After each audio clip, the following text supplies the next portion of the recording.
মাঠের পরিবেশ কিন্তু দেখানো হয়েছে এবং ওদিকে দিয়ে বিসমিল্লাহির রহমানির রহিম। বগারবাজার ফিস কাপ ফুটবল টুর্নামেন্ট 2024 আমরা প্রায় এক মাস যাবত এই টুর্নামেন্ট নিয়ে বিভিন্ন মিডিয়াতে আমরা আলাপ আলোচনা করেছি, লাইভ প্রচার করেছি এবং আরও আমাদের অনেক ছোট ভাইরা বিভিন্নভাবে এই টুর্নামেন্টকে হাইলাইট করেছে। সবাইকে ধন্যবাদ জানাচ্ছি। আজকে আমাদের সেই অপেক্ষার দিন শেষ। আমরা কিছুক্ষণের মধ্যে আমাদের উদ্বোধনী ম্যাচ অনুষ্ঠিত হচ্ছে। অন্যতম শক্তিশালী একটা দল আইকন এবং তাদের প্রতিপক্ষ নোয়াখালী জুনিয়র ফুটবল একাডেমি, তারাও যথেষ্ট শক্তিশালী, দুটি শক্তিশালী দল। নোয়াখালীর তারা আজকে প্রথমবারের মতো আমাদের টুর্নামেন্টে উদ্বোধনী ম্যাচ খেলতেছে এবং এই দলেই অনেক খেলোয়াড় আছে যারা আমাদের পুরো নোয়াখালী পরিচিত মুখ। আমরা আশা করবো বগারবাজার ফুটবল টুর্নামেন্ট কমিটি যারা এত কঠিন একটা চ্যালেঞ্জ যারা আসলে হাতে নিয়েছে, আপনারা দেখছেন আগে যেহেতু জাকারিয়া ভাই আপনাদেরকে দেখাইছে মাঠের পরিস্থিতি। এই মাঠটা কিন্তু অনেক ছোট ছিল, প্রায় 2 থেকে 2.5 লক্ষ টাকা খরচ করে মাঠটা ভরাট করা হয়েছে এবং এখানে প্রায় 25-30 জন আমাদের স্বেচ্ছাসেবক যারা ছিলেন তারা দায়িত্ব পালন করেছেন একটি সুন্দর আয়োজন সম্পন্ন করার জন্য।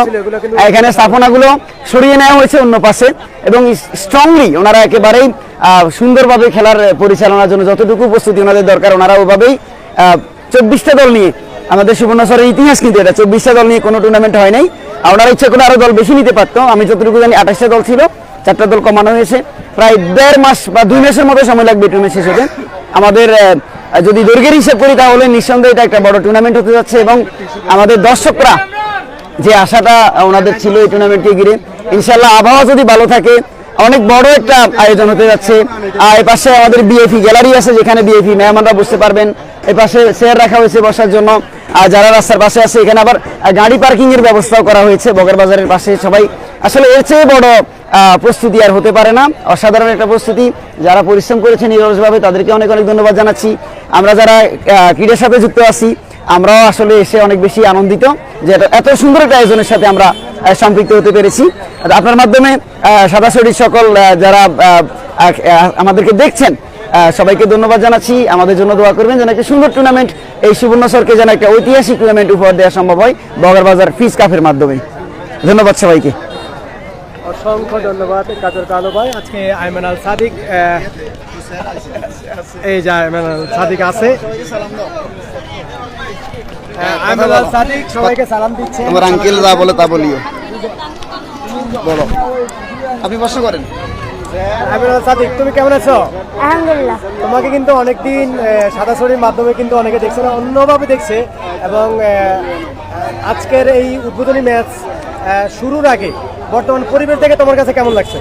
ভালো লাগছে। ভালো লাগছে এবং এর আগের ফাইনালেও কিন্তু তোমাকে এই ছিল, তুমি এখানে ছিলে এবং তোমাকে সারা পৃথিবীর মানুষ দেখেছিল। আশা করছি আজকেও তোমার শরীর স্বাস্থ্য শেষ পর্যন্ত আল্লাহ ভালো রাখে এবং সুন্দরভাবে আজকের উদ্বোধনী যে আসরটি এটা সম্পন্ন করা যায়। সকল আপনারা যারা লাইভে সাদাশরীর মাধ্যমে দেখছেন, লাইভে খেলা দেখছেন, সকলকে অসংখ্য ধন্যবাদ। প্রতিদিন সাদাশরী লাইভে থাকবেন, প্রতিদিন এই মাঠে খেলা হবে। আপনারা যারা যেখান থেকে আসবেন খেলা দেখেই যাবেন, নাহলে যাবেন না, খেলা শেষ হলে তারপরে যাবেন। অসংখ্য ধন্যবাদ আইমান আল সাদিক। আইমান আল সাদিক তার সম্পর্কে আমরা আপনাদেরকে নতুন করে বলা তেমন কিছু নেই, কারণ এলাকার আশেপাশে যারা এটা শেয়ার করা হয়েছে সবাই শেয়ার করছিল।